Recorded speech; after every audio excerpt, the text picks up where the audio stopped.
There's a particular kind of silence that happens right before a man does something that will define the rest of his life. Most men never notice it. They're too busy being practical, too busy calculating cost and risk, and the opinions of neighbors who'll hear about it by Sunday. They weigh the thing against their schedule, against their reputation, against the voice their father put in their head that said stay out of what isn't yours. But every so often a man stops. He hears that silence, and he reaches in anyway. This is the story of Cole Danner, a man who was already losing everything when he found a wolf pup twisted in a cattle gate at the back end of his failing ranch. A man who had every reason to walk away. Who had been walked away from enough times that he'd learned to treat mercy as a luxury he couldn't afford. He didn't walk away. What happened next isn't the kind of story that ends clean. It doesn't wrap up with a lesson printed in bold and a handshake in the final frame. It's messier than that, more honest than that. It ends the way real things end, with something broken that never fully heals, and something else, quieter and stranger, that grows in the space the breaking left behind. Stay with it, the silence comes early. I keep a logbook. Have since I was 19, when a foreman named Aubrey Platt handed me a cracked leather journal and said, "Write down what you see every day, son. Not what you think, what you see. The land'll lie to you if you let it, and your memory's worse." I didn't understand that at the time. I do now. The logbook for the morning of March 9th, 2019 reads, what it doesn't record is that I hadn't slept more than 3 hours. That I'd been lying on my back in the dark since 2 in the morning, running numbers that didn't add up no matter how many times I ran them. That the bank letter sitting on the kitchen table had been there for 11 days, and I hadn't opened it yet because I already knew what it said, and knowing but not reading felt like the last small mercy I could give myself. What it doesn't record is that when I pulled on my boots that morning, I sat on the edge of the bed for 4 full minutes doing nothing. I know it was 4 minutes because I watched the clock. I've been running the Danner place, my father's place, and his father's before that, for going on 16 years. 412 acres of east-facing slope in the Sangre de Cristo's foothills, southern Colorado. Good grass in a wet year, barely adequate in a dry one. We run cattle, Black Angus mostly, with a handful of commercial crossbreeds my father added in the 90s that I've always quietly resented for being neither one thing nor the other. In a good year, we break even. In a bad year, which is what the last 4 had been, consecutively, without so much as a pause for breath, we don't. My wife, Deb, left in October of 2017. Not dramatically, not with a fight or a thrown plate or anything that would have made a cleaner kind of wound. She just sat down across from me at supper one night and said she'd been thinking, and she decided she needed to go live near her sister in Pueblo, and she hoped I understood. I said I did. I'm not sure I did. I'm not sure she did either. We were both exhausted in that particular way that doesn't come from a single thing but from 1,000 small things over too many years, and sometimes exhaustion just makes people walk in opposite directions, and neither of them is wrong. Our son Marcus was 15 then. He went with her. He calls on his birthday and at Christmas, sometimes in between if something happens worth mentioning. So that morning, I sat on the edge of the bed for 4 minutes, pulled myself up by the particular discipline that is the only thing I have left that I'm certain belongs to me, and I went outside into the cold. The north pasture gate is the one I'd been meaning to fix for 2 weeks. It hangs crooked, bottom hinge is stripped, so it drags on the right side and you have to lift and pull at the same time to get it open, a motion that after 16 years my body does without involving my brain. The gate opens onto a rocky slope that drops down toward the creek bottom, where I keep a mineral block for the cattle, and where in spring the elk come down from the high country and stand in the shallows like they own the place. I wasn't heading there for any particular reason that morning.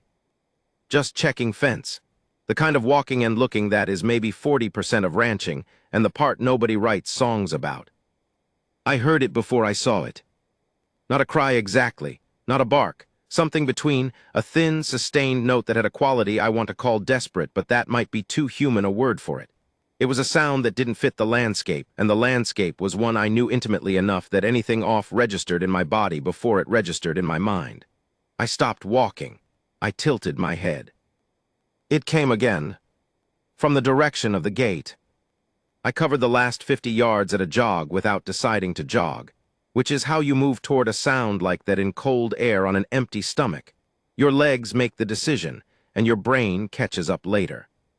The pup was wedged between the third and fourth bar of the gate from the bottom. It had gotten its hindquarters through, chasing something or simply wandering, and then the gate must have shifted, wind or the weight of it settling on that stripped hinge and caught it across the middle just in front of the hips. It was lying on its side on the frozen ground, hind legs scrambling uselessly, front paws extended, head lifted. Gray-black fur, lighter around the muzzle. Maybe 6, 7 weeks old if I had to guess, small enough that you could see its ribs when it exhaled. Its eyes, when they found mine, were amber. I stood there for longer than I should have. Here's what went through my head, and I'm going to write it honestly, because the logbook I started keeping at 19 is for what I see, not for the version of what I saw that makes me look like a better man. First thought, whose is this? Not what is this, but whose? Because a wolf pup this young, this far down from the timber, meant a pack somewhere in the terrain above, meant a mother. And a mother wolf missing a pup doesn't go about her business quietly. Second thought, the cattle. We did 2 calves taken last spring, attributed to coyotes, but I'd never been fully convinced. Wolves had been drifting south along the Sangre de Cristos for the better part of a decade, following the elk. The ranching community's feelings about this were not complicated. Third thought, and I'm not proud of it, but I'm writing it down. This isn't my problem. I stood there in the cold with those thoughts arranged in front of me like cards on a table, and I looked at the pup, and the pup looked at me, and it made that sound again. Quieter this time, like it was conserving, like it had calculated that I wasn't a threat and also wasn't going to be particularly useful, and it was downgrading its expectations of the situation. That sound, that downgraded, practical, exhausted sound, was the thing that moved me. I know that's an odd detail to land on, but I'd been making that sound internally for 4 straight years. The quieting down of the hoping, the adjustment, the body recognizing that nobody's coming and deciding to spend its energy elsewhere. I took off my left glove, put it in my coat pocket, crouched down. The pup didn't struggle when I put my hand on its flank. It went very still, the stillness of prey that has made a decision, not the stillness of surrender. Its heartbeat was fast and shallow under my palm, but the muscles weren't rigid. More like they were waiting to see what the next second held before committing to a response. I slid my other hand under the gate bar and got my fingers under the pup's midsection, palm up. Then I lifted the gate with my left hand, that familiar dragon lift motion, and drew the pup through with my right. The whole thing took maybe 8 seconds. I set it on the ground in front of me, and we looked at each other. Its left hind leg was held at a bad angle. Not dragging, more like it was protecting it. I probed gently along the bone and the pup tensed but didn't bite, which told me either the pain wasn't that precise or it was too spent to react. The leg wasn't broken as far as I could tell. Soft tissue damage, maybe, or the hip socket. Hard to know without equipment I didn't have. I should note here that I had not made any decision. I want to be clear about that because I've told this story a few times since, and it tends to get smoothed into something cleaner. A man who saw a wolf and chose to help. That's not quite what happened. What happened is that I crouched in the frozen mud, and the pup was in front of me, and I didn't yet have a plan, and so I kept examining the leg because it was specific and immediate and required no decision, only attention and attention I could give. My name is Cole Danner, and I am very good at giving attention to immediate physical problems and very poor at making decisions about large abstract ones. This is why I'm still on this ranch. I carried it inside wrapped in my coat. This was, in retrospect, the decision, but I didn't frame it as such at the time. I framed it as I can't leave it out there, and I'll figure out what to do from somewhere warm, which is a very human kind of logic that allows you to move toward a thing without technically committing to it. The ranch house is not large. Kitchen, main room, 2 bedrooms, a bathroom added on in the 80s that has never quite matched the original structure aesthetically or in terms of insulation. My father built the main structure himself in 1961. You can see where his hands were careful and where they got tired. I've always found that honest about the place. I laid the pup on the kitchen table, which Deb would have objected to, and then remembered that Deb wasn't here to object, and then sat down with that thought settling into me the way it still does sometimes. Not like a new pain, but like an old one that flares unexpectedly in the cold. The pup was looking at the ceiling. I got a clean rag and wet it with warm water and ran it along the pup's back, which it tolerated. Its fur was dirty, creek mud from the look of it, and something else darker that I eventually decided not to think too hard about. The left hind leg hung at the odd angle when I picked it up, but the pup moved both rear legs voluntarily, which I took as a reasonable sign. I did not own puppy formula. I did not own much of anything, resource-wise, that didn't relate directly to keeping cattle alive.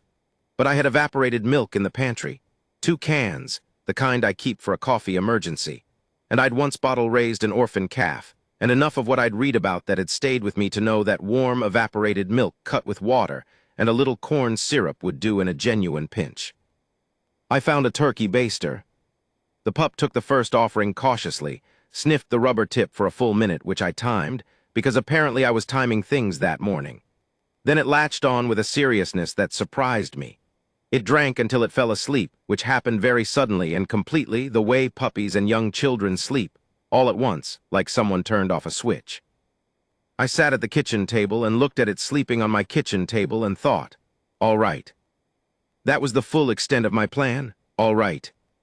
I pulled my logbook from the shelf by the door, the current one a green hardback I'd started in January, and I wrote, "Found wolf pup, north gate, left rear leg compromised, brought inside. Don't know what I'm doing." The practicalities, when I started working through them, were not small. A wolf is a wild animal. In Colorado, gray wolves, which this clearly was, given the coloring and the skull shape, had been reintroduced to the state formally in 2020, but in 2019 they were still technically listed under federal protection even in their expanding informal range. Possessing one, even temporarily, even for the purposes of care, existed in a legal gray zone that depended largely on how quickly you contacted wildlife authorities and how generously those authorities felt like interpreting the situation. I knew a wildlife rehabber in Alamosa, a woman named Petra Sorensen who'd helped me once with a great horned owl that had hit the barn wall and wasn't quite dead and wasn't quite alive. Petra was practical and competent and would know what to do. Calling her was the obvious correct move. I sat with the phone in my hand. Put it down. Here's the thing about the ranch community in southern Colorado in 2019. Wolves were not a neutral topic. I had neighbors who would have told me to do something to that pup that I was not going to do. I had neighbors who would have told CPW immediately, which would have resulted in the pup being collected, transported, processed through a system that was, based on what Petra had told me about rehabilitation success rates for very young wolves, not likely to end well. And I had a particular neighbor, a man named Gerald Fitch who ran the larger spread to my northeast, who had attended 3 county commission meetings in the past year specifically to argue against the reintroduction program, and who had a way of finding out about things that happened on adjacent properties that I had never been able to entirely explain. The pup slept on my kitchen table. I made coffee. I drank it standing up, looking out the window at the north pasture, at the gate I still hadn't fixed, at the line of timber above it where the slope steepened and went pale with old snow. The mother was up there somewhere. That was the thing I kept returning to. She was up there and she knew her pup was gone, and she was doing what mothers do in that situation, which is to say she was doing the one thing available to her that wasn't giving up, which is to say she was looking. I don't know why that mattered to me. I can't give you a clean reason that would satisfy you. I just know that when I sat down and did the thinking, the thought of the mother looking was the one I couldn't put down. The pup woke up 3 hours later and urinated on my kitchen table. This was oddly encouraging. Kidney function, good sign. I cleaned it up without particularly minding, which told me something about my own state of mind. A man who minds about his table is a man who believes the table is going to be in his life for a while. I had become, at some point in the past 11 days, uncertain about that. The bank letter, I know I keep coming back to it. It's because it was always there on the table in my peripheral vision, and I kept not looking at it directly. The pup was more alert now. It tracked my movement across the kitchen. I'd set up a box near the heating vent in the main room, lined it with an old wool blanket I'd stopped using, and I put the pup in it and watched it investigate its edges with a methodical seriousness that seemed very large for something so small. I called Petra. Not to report it, I want to be precise about this. I called her with a specific question. If a very young wolf pup has been separated from its pack and has a possible injury to its rear leg, What is the recommended window before the separation becomes effectively permanent from a behavioral standpoint? Petra, to her credit, did not ask me why I was asking.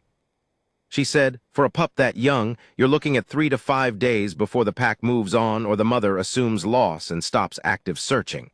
After that, even if you return it to the territory, successful reintegration is unlikely. The window is short. I said, what if the pack is close, like within a mile? She paused. That changes things. Are you? Another pause. Cole, what have you got? Hypothetical, I said. Sure it is, she said. And then, because Petra is nothing if not practical, keep it warm. Small, frequent feedings, warm milk and water, even evaporated, is fine short-term. Don't let it bond to you more than it has to. And Cole, if you're thinking what I think you're thinking, the terrain is your biggest problem. Getting it back up high enough that the mother can find it without human scent contaminating the site. That's not a small thing. I know, I said. The leg worries me more than the separation, she said. If it can't walk well enough to approach its mother independently. I know, I said again. After I hung up, I sat for a while with the logbook. I wrote, window is 3 to 5 days. Leg is the question. Gerald Fitch doesn't need to know about this. I went out in the afternoon and fixed the north gate. Not because of the pup, because it needed doing. But I found myself, while I was out there, looking up at the timber line, watching it the way you watch something when you're hoping for movement and also hoping not to see it. The wind came down off the slope carrying cold and pine and something else. Something I couldn't name, but that was animal and alive. I'm not a man who believes in signs. I believe in wind direction and soil moisture and the price of feed per ton. But I stood at that fixed gate for longer than it took to fix it, face turned up toward the timber, and I felt something settle in my chest that had been unsettled for a very long time. I don't know what to call it. I went back inside and fed the pup again. I had not opened the bank letter. That night I sat in the chair by the heating vent and watched the pup sleep in its box, and I wrote in the logbook for a long time. Not about the ranch, not about numbers. I wrote about the morning I found it. I wrote about the sound it made, that quieted down, adjusted, conserving sound. I wrote about Marcus calling me on his last birthday and how he'd sounded like someone reading from a script he'd written to make me feel better, and how I'd appreciated it and hated it in equal measure. I wrote about Deb saying, I hope you understand, and me saying I do. I wrote, I wonder if the pup's mother makes that sound when she looks. Whether there's a version of it that means the same thing. Then I stopped writing and looked at the pup, and the pup had its chin resting on the edge of the box, watching me. Amber eyes very steady. I said out loud to no one in particular, I don't know what I'm doing. The pup blinked. All right, I said, all right. I didn't sleep well that night, but it wasn't the numbers keeping me awake. It was something older and less specific than numbers. Something that felt, strange as this is to write, a little like being needed, the particular weight of it, the way it sits different from every other kind of weight. Outside, somewhere above the timber line, in the dark and the cold, and the snow I couldn't see from my window, something was looking. I knew she was still looking. I turned the lamp off and lay in the dark and let myself believe, for the first time in quite a while, that looking was enough to matter. By the second morning, I had a name for the pup. I want to be clear that I knew this was a mistake. Petra had said it directly. Don't let it bond to you more than it has to, and naming is how bonding happens. The naming is the first door you open, and once it's open, the room it leads to is harder to leave than you'd think. I knew this. I named it anyway. Ghost. Not because it was white. It was gray-black, darker along the spine and paler at the chest and muzzle. I named it Ghost because of how it had looked when I first crouched down at that gate. Not afraid, not aggressive, just watching, with that particular quality of patience that feels less like calm and more like something that has already made its peace with whatever comes next. The patience of something that has accepted it might not be seen. I know that sounds like projection. I know what projection is. I'm a high school dropout who reads 3 books a month and has been keeping a logbook since he was 19. I've had enough time alone to develop a working relationship with my own psychology, even if that relationship isn't always comfortable. Yes, it was projection. That doesn't make the name wrong. By the second morning, the leg was better. Not right, but better. Ghost was putting weight on it in an exploratory, this might hurt less than yesterday way, taking small steps around the wool blanket box with the concentrated dignity of someone learning to use a new body. The hip socket, I decided, bruised or strained rather than damaged structurally. Given a few more days, I thought it might fully resolve. A few more days. That phrase sat in the middle of my planning like a stone in a stream, everything else moving around it.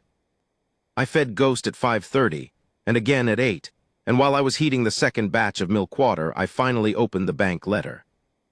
I want to tell you it was as bad as I expected. Partially, I want to tell you that because it would be a more sympathetic detail, the stoic man who expects the worst and receives it squarely.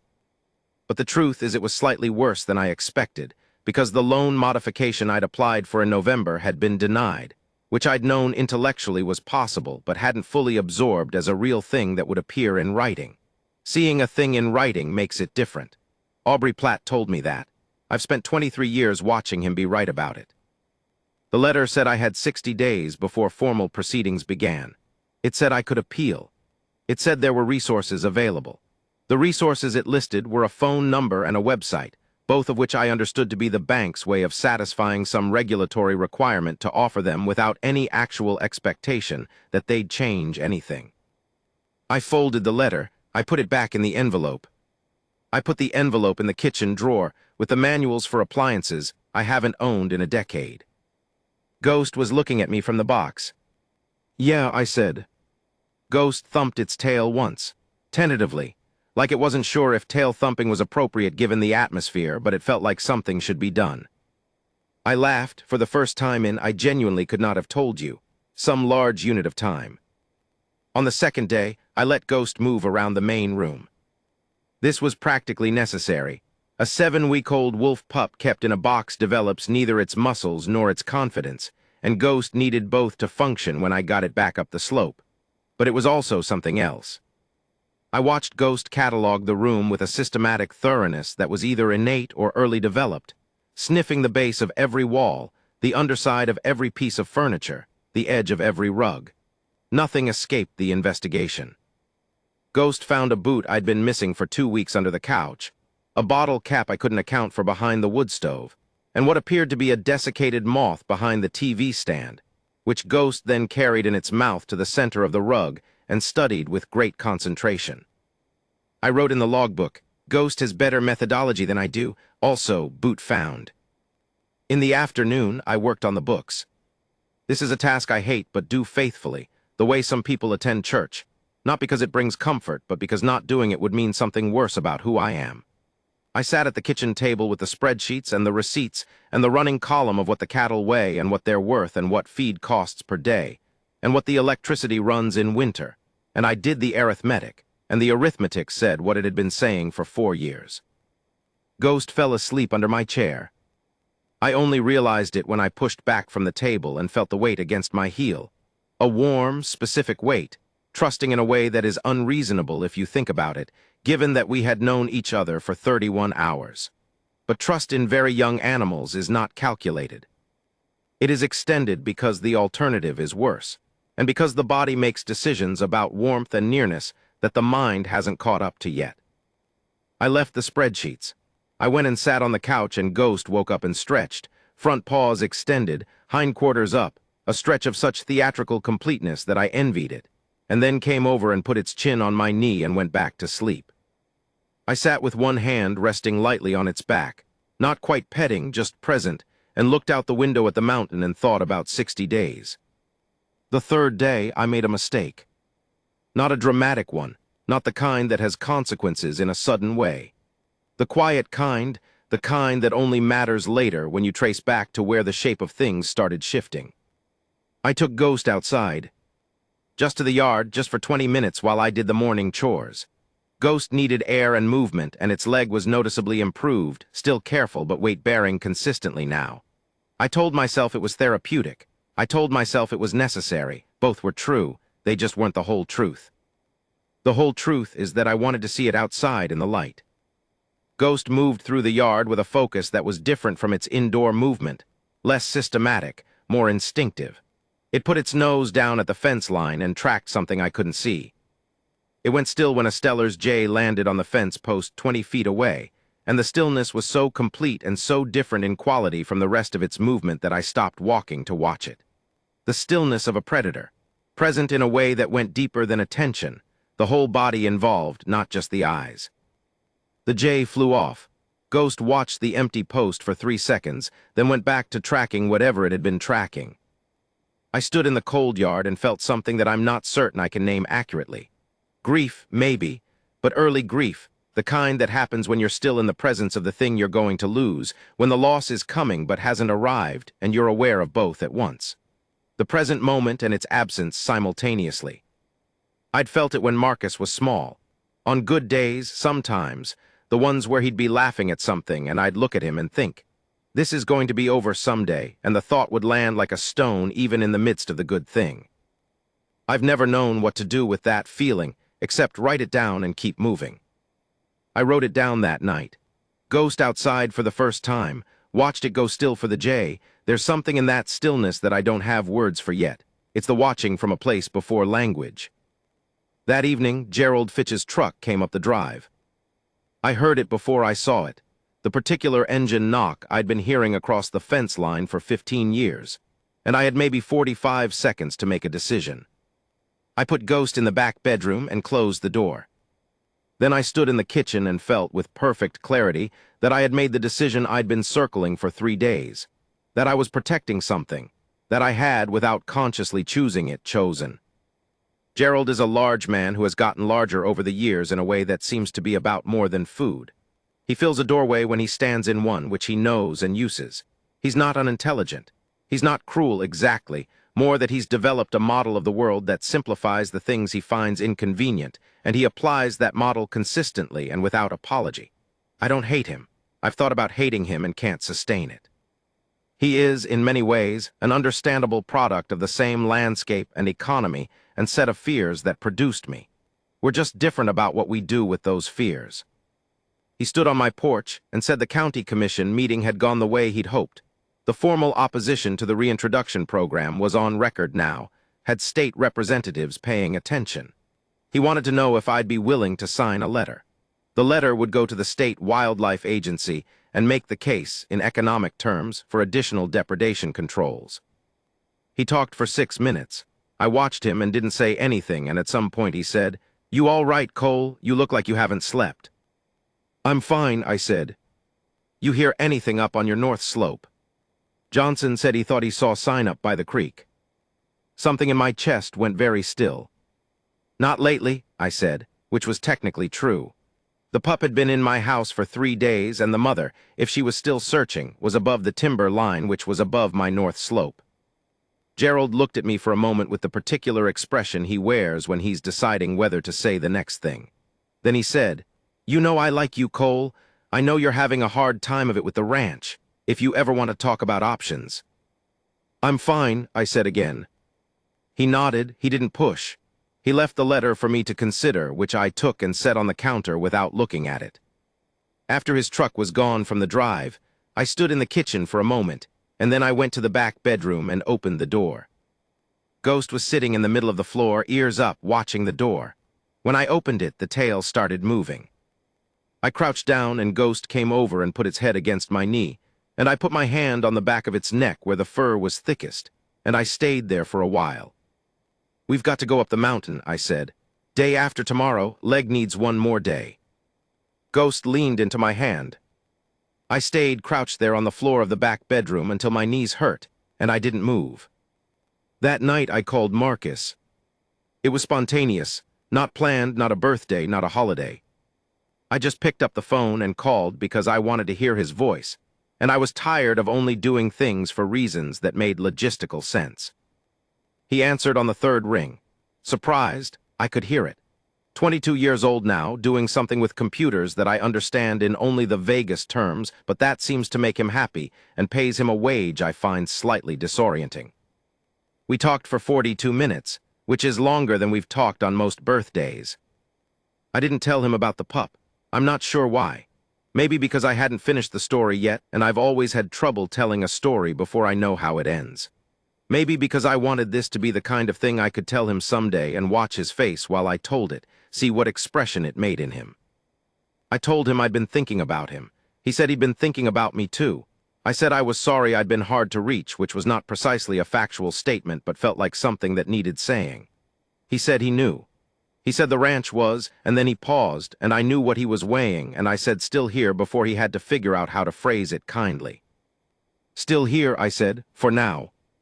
He was quiet for a moment. Then he said, Dad, I've been thinking about coming up sometime, if you'd want that. I looked at the logbook on the shelf. Yeah, I said, I'd want that. After I hung up, I wrote in the logbook, called Marcus. He wants to come, didn't tell him about Ghost, will tell him the whole thing someday. There's something in the last 4 years that needed to break before I could pick up the phone and say I miss you. Maybe something finally broke. Then I crossed out finally broke and wrote finally opened. The difference seemed important. The 4th day I kept Ghost inside. The leg was almost right.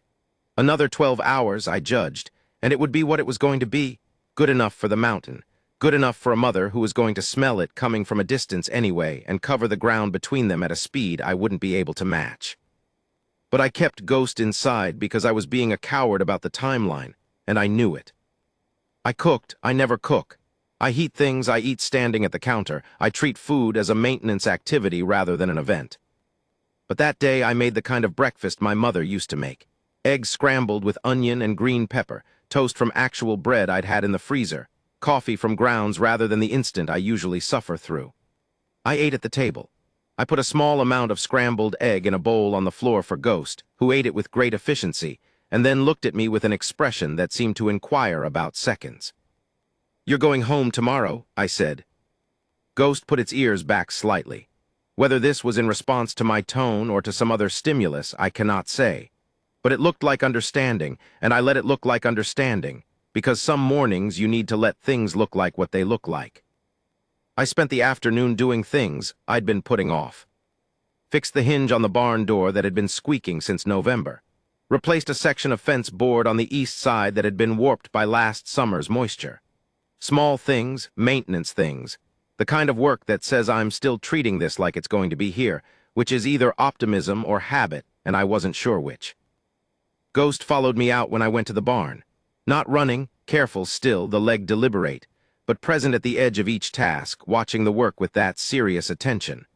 When I crouched to drive a nail, Ghost came and stood close enough that I could feel its warmth on my forearm. I wrote that evening, Ghost follows me at approximately 8 inches, not underfoot, not seeking contact constantly, just maintaining a radius. The specific radius of something that is present, without wanting to be a burden. I read that back and sat with it. I wrote, I recognize that radius, I've kept it myself. That night I didn't sleep well for the 2nd time in a row, but this time it wasn't the numbers. I lay in the dark and ran the plan through in my head, up the north pasture at first light, following the slope above the gate, into the timber where the creek ran shallow under snow ice before it dropped steeply toward the ridge. That was where the sign was, the elk tracks and the wolf print I'd found 2 days ago and said nothing about to Gerald. Set Ghost down above the line where my scent would contaminate the approach. Walk back down. Come home. The plan was simple and correct. I ran it through my head approximately 14 times. Ghost was in the box by the heating vent. It wasn't asleep. I could tell by the quality of its breathing, which was alert rather than slow. It was doing what I was doing, I thought, lying awake in the dark, aware of the morning coming. I know, I said quietly to the dark. I know. Ghost made a sound, not the thin, desperate note I'd heard at the gate. Something different, lower, shorter, more specific. The kind of sound that is not asking for anything but is also not nothing. I listened to it fade. Outside, the wind moved through the timber. We went up at first light. Not quite sunrise. That particular blue-gray window before the sun clears the ridge, when the cold is at its sharpest and the world has a quality of held breath. I'd pulled on my heaviest coat, the lined canvas one, and carried Ghost in the crook of my left arm for the first quarter mile because the slope was icy below the timber line, and I didn't want the leg compromised again before we got high enough. Ghost didn't protest this. Lay in my arm with its chin on my sleeve and watched the terrain go by with that steady amber attention. I had my logbook in my right coat pocket. This is not a thing I can explain rationally. I bring it everywhere, I suppose. The north pasture runs about 200 yards before it hits the timber, and the timber is ponderosa and spruce with a mix of aspen that goes gold in September in a way that still stops me short, no matter how many times I've seen it. This time of year, the aspens were bare white trunks standing thin against the darker backdrop, and the snow under them was undisturbed except for the small pressed circles of deer or elk. And once, I stopped walking when I saw it, the oblong impression of a larger track pressed into a shelf of snow where the wind hadn't reached. Wolf recent. My heart did something I didn't have a classification for. Ghost went tense in my arm, not frightened tense, more alert tense. Head lifted, nostrils working. The entire body reorganized in some fundamental way, reorienting toward something I couldn't smell or hear. A tuning toward, a coming back to frequency. I stood in the timber and let it happen. After a moment, Ghost's head turned, very precisely northeast, held. I started walking northeast. I want to write this part carefully, because it's the part I've tried to write in the logbook 3 times and gotten wrong each time. The terrain above the timber line is rough country, not dramatic mountain rough, not the kind of thing that draws climbers, but the specific difficulty of ground that doesn't care whether you navigate it or not.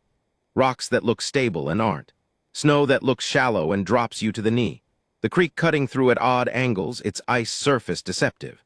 I'd hunted this slope for 30 years, and it still surprised me twice every time I crossed it. I was breathing hard by the time we were 50 yards above the tree line. Not from the altitude, we weren't high enough for that to matter, but from the cold, which was doing the thing cold does when you move into it with intention, finding the gap between your collar and your jaw, settling behind your eyes. Ghost was oriented northeast, continuously. Even when I shifted my grip or adjusted direction to navigate a rock shelf, Ghost's head swung back northeast with the reliable persistence of a compass needle. I climbed. At some point, I stopped thinking about the bank letter. I stopped thinking about Gerald Fitch and the letter on my counter and the spreadsheets and the 60 days. I stopped thinking about Deb and whether she'd understood or whether I had. All of it dropped away with a cleanness that surprised me, because in my experience, grief and anxiety don't drop away. They modulate, they find new registers, they persist in the background like weather. But here, on this slope, in this cold, with this specific weight in my arm and my lungs working and my boots finding purchase in the frozen ground. Here, somehow, there was just the slope and the cold and the compass needle in my arm pointing northeast.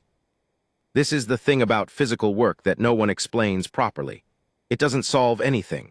The numbers are the same when you come back down, but the body has its own economy, and sometimes spending the body is the only currency that buys you the present moment. I was spending everything I had on this slope. I was getting the present moment in return. I heard her before I saw her. A sound from up and to the right, from behind a shelf of rock that jutted out of the slope like the prow of something that had been trying to go somewhere for a very long time and given up mid-attempt. Not loud. Wolves in the wild are not what movies make them. They don't announce themselves to the landscape unless they have reason to. It was low, held, directional, a sound that was fundamentally a question. Ghost erupted in my arm. Not violently, I didn't drop it, but every muscle engaged simultaneously, a full-body answer to that question, and the sound Ghost made back was nothing like what I'd heard at the gate or in the house. It was fuller. Older sounding, somehow, than a 7-week animal should be able to produce. Like something that had been waiting in its chest for exactly this particular moment to be released. I set Ghost down on a flat shelf of snow-covered rock. The leg took the weight. Both rear legs took the weight. Ghost stood, not tentatively, not with the deliberate care of the past 4 days, but with a solidity that seemed sudden and total, as if the leg had decided in this moment that there was something worth being solid for. I stepped back. 12 feet, then 15. I wanted to be far enough that my scent wasn't the loudest thing in the air, but close enough to see.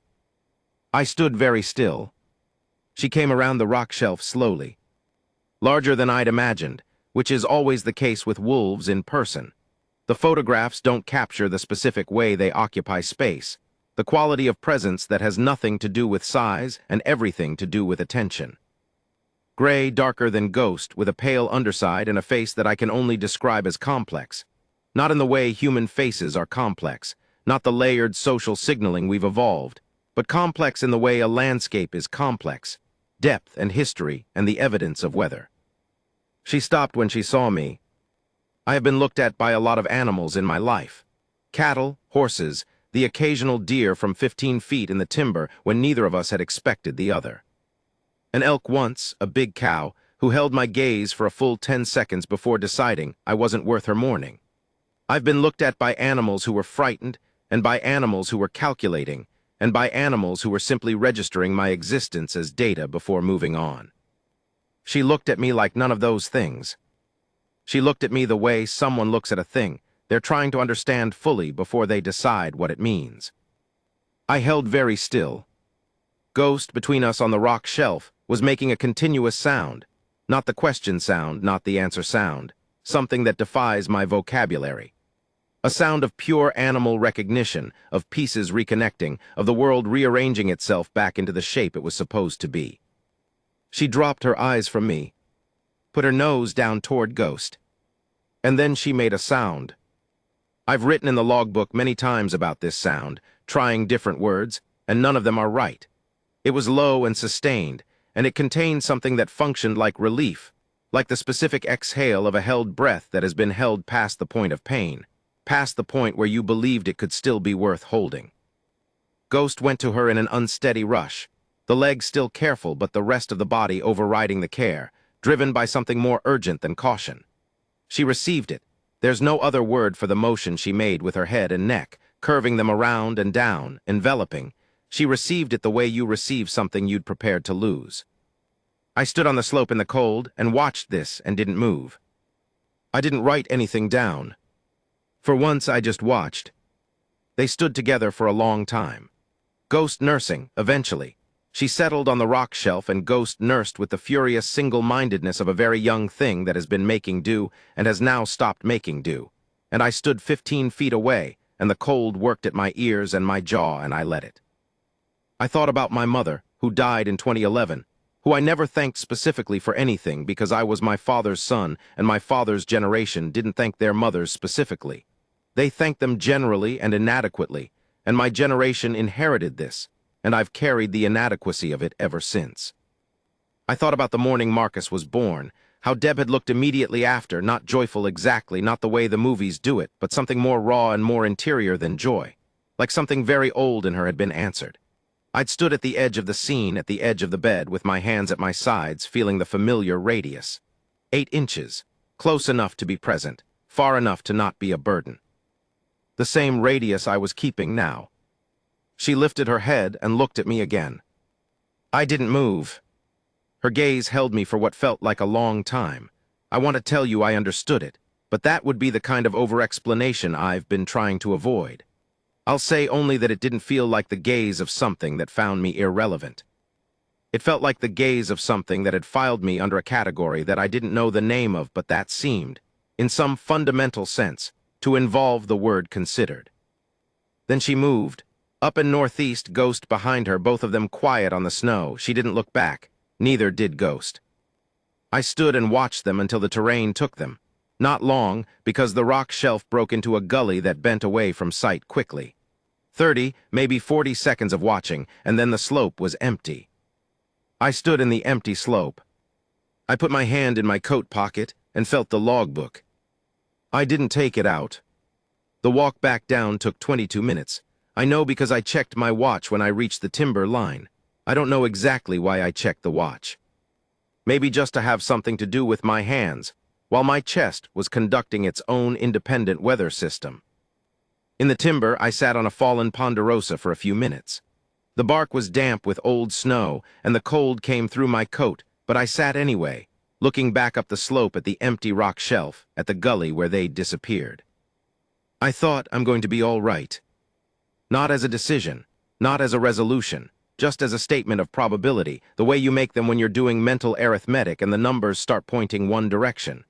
Something about the last 5 days had shifted the trajectory of the equation, and I couldn't have told you precisely what or precisely how, but the numbers felt different. Not solved, not fixed, but different. The bank letter was still in the drawer. The loan modification was still denied. The cattle still cost more to keep than they returned. None of that had changed. But I had sat on the floor of the back bedroom with my knees hurting because I didn't want to leave. I had called my son. I had climbed a frozen slope at first light not because it was practical, but because something alive had been left in my care, and I intended to honor that. These things don't solve the arithmetic, but they change something about the man who's doing it, and the man doing the arithmetic is at least half of any equation. I sat on the log and breathed cold air and didn't cry, which I'm noting only because for a moment it seemed like I might, and I haven't since Deb left, and the moment seemed significant whether or not it resolved into anything. It didn't. I got up and walked home. Petra called me at 2 in the afternoon, which startled me because I hadn't called her since the day I'd asked the hypothetical question. "How'd it go?" she said. I said, "I didn't tell you anything." "No," she said, "you didn't." There was a pause. "It went fine," I said. "Good," she said, and then, "Cole, I've got a friend at the State Wildlife Agency, not enforcement, research. They're tracking pack movement in the Sangers and they're missing some data for the Southern Range." I told him I might know someone who's been paying attention to that terrain for 30 years and might be willing to talk to him. I didn't say anything. "It doesn't pay," she said. "Well, it might pay a little. It's mostly observer data, what you see when you see it where. The kind of thing that needs someone who knows the land." I looked at the logbook on the shelf. "What you see every day," I said. "What?" "Nothing. Yes, give him my number."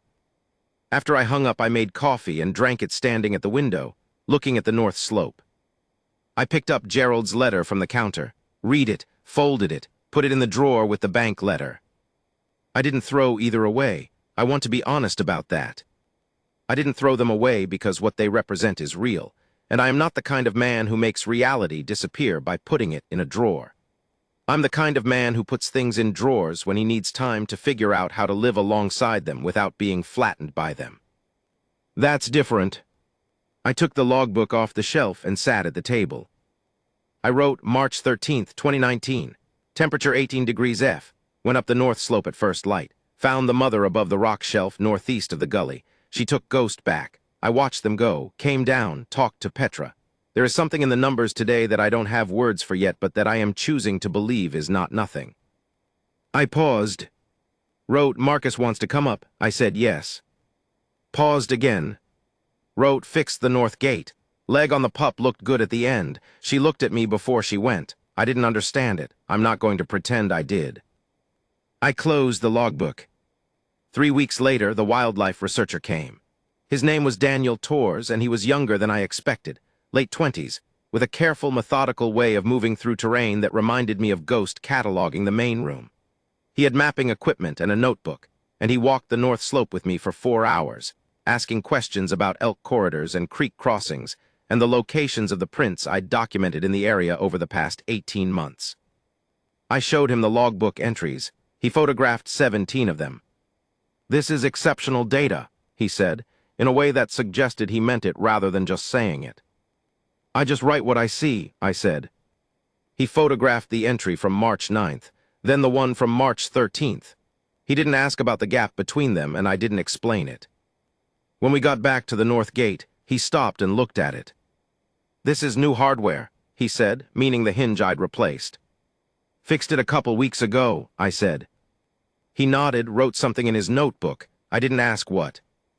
We went back to the ranch house, and he drank coffee at my kitchen table, and told me the pack appeared to be a female with 2 to 3 pups, possibly a yearling companion, tracking along the east face of the range in a pattern consistent with following an elk herd.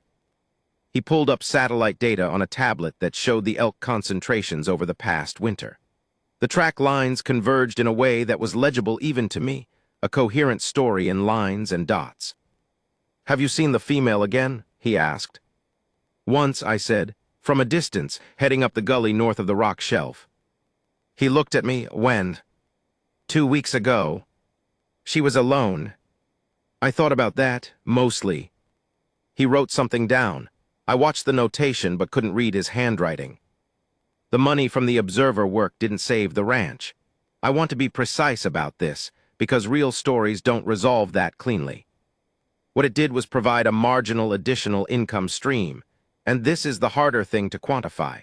A reason to walk the north slope regularly and systematically. which kept me in motion in the months when staying in motion was the thing that mattered most. The bank negotiated a modified payment plan in May, through a process that was humiliating in the particular way that asking for help is humiliating when you've built your identity around not needing it. I asked for help anyway. The plan bought me 18 more months, which isn't forever, but is a reasonable unit of time to work with. Marcus came in June. He stayed 2 weeks, which was longer than I'd expected and shorter than I'd hoped, which is the exact ratio that most things I care about operate on. He learned to check the fence line. He met the cattle by name, which made him laugh. Dad, they're cows. That one's a leaner, she'll bite you if you're not watching. They all look the same. A leaner doesn't think so. He brought his laptop and worked in the evenings, and I read in the chair by the vent, and we were in the same room without talking, and it was the easiest 2 weeks I'd had in years. On his last morning, he sat at the kitchen table drinking coffee and said, "Tell me about the wolf." I looked at him. "Petra mentioned it," he said. "Sort of. She said you'd done something interesting in March." I poured myself coffee, sat down. I told him the whole thing. He listened without interrupting. He's always been a good listener, better than me, took it from Deb. When I finished, he was quiet for a while. Then he said, "You named it Ghost because it looked like it had already made peace with whatever came next." "Yeah, but you hadn't," he said. I looked at my coffee. "I don't know," I said, "maybe not."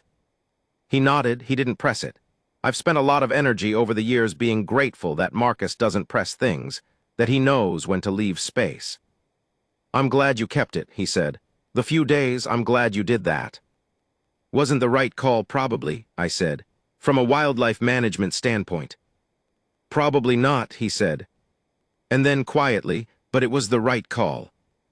In August, Daniel Torres called to tell me he'd confirmed the pack's denning location. They'd settled in a high valley about 4 miles northeast, consistent with the corridor patterns. 3 pups surviving, the mother healthy. The yearling companion confirmed by camera trap. "3 pups," I said. "2 gray, one with more black on the dorsal," he said. "The dark one's the biggest." I stood at the window with the phone. "That's something," I said. "Thought you'd want to know," he said. After he hung up, I got the logbook. August 17th, 2019. Torres confirmed 3 pups, denning northeast, dark one is the biggest. This is consistent with what I know, though I can't verify which pup is which from this distance and probably never will. I looked at that last line for a while. Crossed it out. Wrote, "I know which one." The last thing I want to tell you is this. Late September, before the aspens went, I was walking the north fence line at dusk, just checking the way you do, the way the work makes you do even when there's nothing particular to check. And I came up to the gate, the north gate, the one that was fixed now and hung straight. I stopped. On the other side of the gate, sitting in the grass at the edge of the timber with a quality of stillness I recognized. That specific stillness, before language stillness, watching without wanting stillness, was a wolf. Young. Not a pup anymore, but young. Gray-black, darker along the spine. Amber eyes. We looked at each other across the gate. The light was going and the air was moving down the slope, carrying all the smells of the coming dark. Pine and cold rock and something alive at a distance. And I stood very still, and the wolf sat very still, and between us was the gate that I had fixed. I want to tell you how long it lasted. I can't. Time does something in moments like that. It stops running along and just pools. Eventually the wolf stood, turned, went into the timber without hurrying. I stood at the gate until the timber was dark and I couldn't see anything in it at all. Then I walked home. I didn't write anything in the logbook that night. The entry for September 24th is blank. I've thought about going back and filling it in. Every time I decide I'm not going to. Some things are better kept in the place where there are no words, back behind the part of the mind that reaches for description, in the part that just holds. The gate hangs straight. I check it every morning. That's enough. That's the whole of it. That's enough.